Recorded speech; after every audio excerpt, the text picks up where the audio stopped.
Assalamu alaikum everyone. I hope you all are doing well. From the platform of EnglishBuffet.5, I welcome you all wholeheartedly and I hope that you are eager to receive something new and useful for you. Yes, it is again an extension of figures of speech. You know very well that figures of speech definitely hold some purpose behind them as they are going to make your speech quite attractive, interesting, and appealing as well. So there is hardly anybody who doesn't want to impress his listeners. So if you really want to do this, you have to involve figures of speech in your everyday conversations, because this is definitely something done by the poets only. But if you really want to make experiments and make your speech attractive, you can do this experiment with your own, right? So why the poets poetry is quite appealing, and why do we like melodies and the things? Because this is quite different from prose, and you know very well that prose is something which can make our speech monotonous and we can say full of boredom. But just by the usage of, just by the touch of figure of speech, we can enhance the impact of our words. So let's get started with today's lesson. Again, it is also holding some new figures of speech for you. I hope you are going to enjoy. Let's get started with the very first one. It is paradox. Viewers, ये एक ऐसी statement होती है जिसमें quite opposite किसी चीज़ का को बयान किया जाता है, right? A statement that appears to contradict itself. For example, I may rise and stand, overthrow me and bend, right? So paradox can prove to be very revealing about human nature and the way we speak. There are some more examples definitely you will enjoy, like child is the father of man, right? The beginning of the end. A few more, quite interesting. War is peace. War and peace, these are two opposite things. So this is what your speech will be having some self contradiction.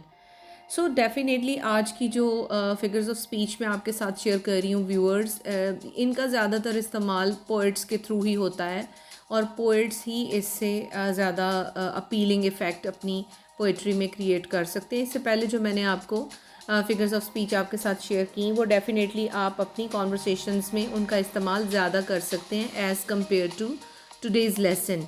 But definitely these are also holding significance. आप इसको भी different angle से like paradox है और जो upcoming है, इनको use करके अपीलिंग इफेक्ट क्रिएट कर सकते हैं. It depends on the user that how he is going to manage the things, right?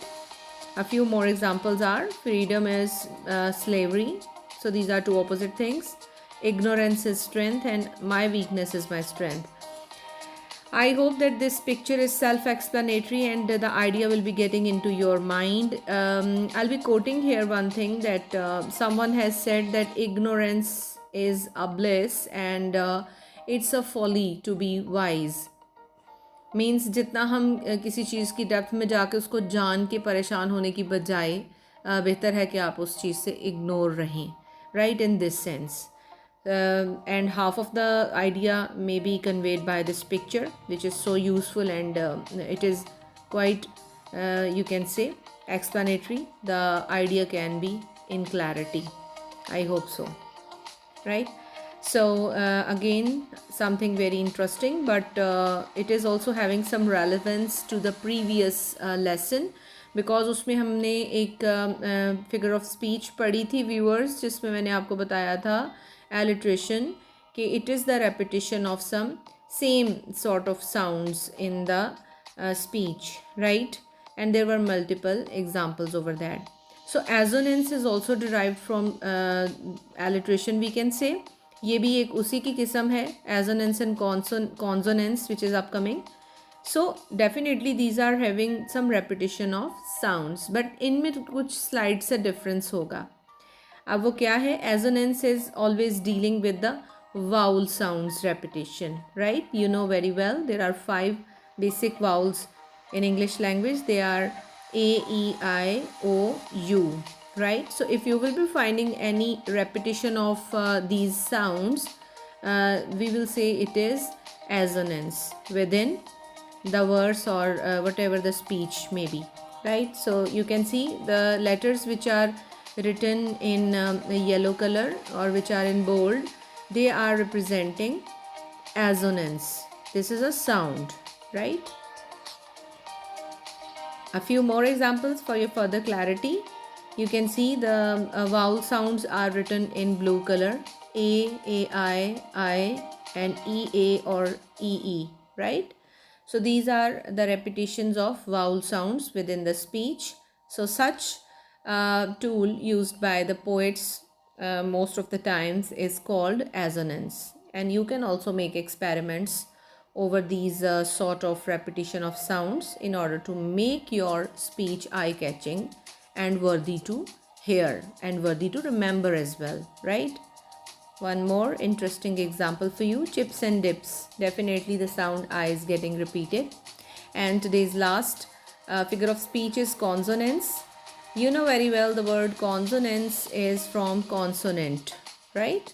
So those sounds which will be giving you the impact of consonant sounds, right? You know very well that after all the 5 vowel sounds, the remaining consonant sounds are called consonants, right? Example is in front of you: the fair breeze blew, the white foam flew, the furrow followed free. All right, this is from one of the very famous poem, The Rime of the Ancient Mariner by S.T. Coleridge. Those who are fond of literature, they will be identifying this verse, right? So b and f, these are 2 consonant sounds. So such a comparison, such a tool is called consonance. One more example: Mike likes his new bike.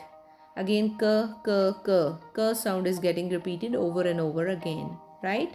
I hope that the idea of consonance is clear.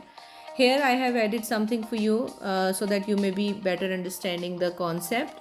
As we know that the repetition of sounds within poetry or wherever we possibly use them, it can be of 3 types. Basically, it is alliteration, which is called the repetition of consonant sounds, we can say, at the beginning of the or at the end of the sentences most of the times. Right? Not sentences, I must say, at the beginning or at the end of the words. Whereas assonance is the repetition of the vowel sounds, and consonant in consonance we are not hard and fast about the place of the repetition of the sound. Let me make it further clear for you.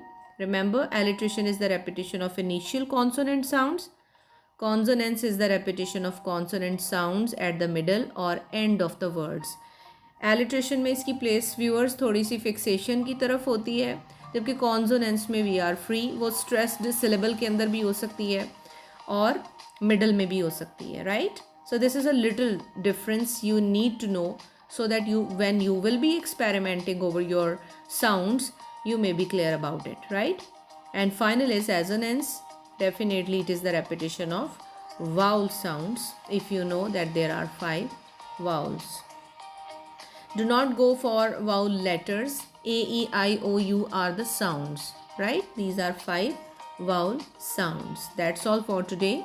I hope that you are going to use all the figurative, you can say, devices I imparted you, so that you may be appearing differently in front of your listeners, and you will be leaving impact over others. Try to make your speeches attractive and do experiments with them, right? Try to avoid boredom. Best of luck for future. Keep on learning, enjoying, and keep on listening to the useful lessons which I make for you totally for your betterment. If you are new to the channel, viewers, you can subscribe for getting more and more. Take care of yourself. See you soon. Allah Hafiz.